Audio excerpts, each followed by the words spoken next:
i avui Catalunya-Colòmbia de futbol, selecció nacional catalana, com les que voldríem tenir d'una manera, diguem-ne, normalitzada, no?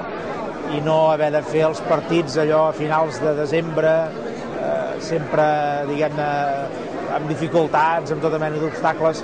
El que ha passat avui en el Camp Nou, en aquest Catalunya-Colòmbia, doncs hauria de ser una cosa normal, hauria de ser una cosa que no es traiés mai de polleguera, no? Com de fet tantes vegades es fa cada cop que es parla d'una selecció nacional esportiva catalana.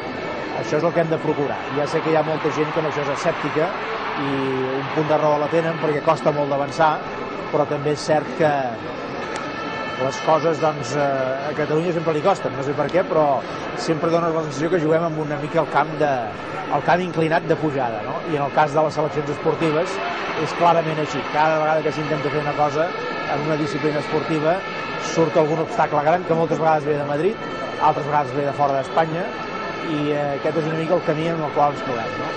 Però bé, jo doncs soc dels que penso que no s'ha de tirar la tovallola, que val la pena seguir, que costa molt, que a vegades desespera, que a vegades doncs diries ja n'hi ha prou, no? Però que moltes vegades doncs sento la sensació de que si tires la tovallola precisament és el que volen els altres, no? I jo crec que mirant cap al futur, doncs una Catalunya global, una Catalunya que vulgui estar present en el món i una Catalunya que vulgui mantenir i enfortir la seva personalitat també ha d'aspirar a poder competir internacionalment en tota mena d'esports. És un somni en aquest moment, potser sí, però val la pena seguir-hi lluitant perquè això algun dia, a més d'un somni, s'hagi convertit en una realitat.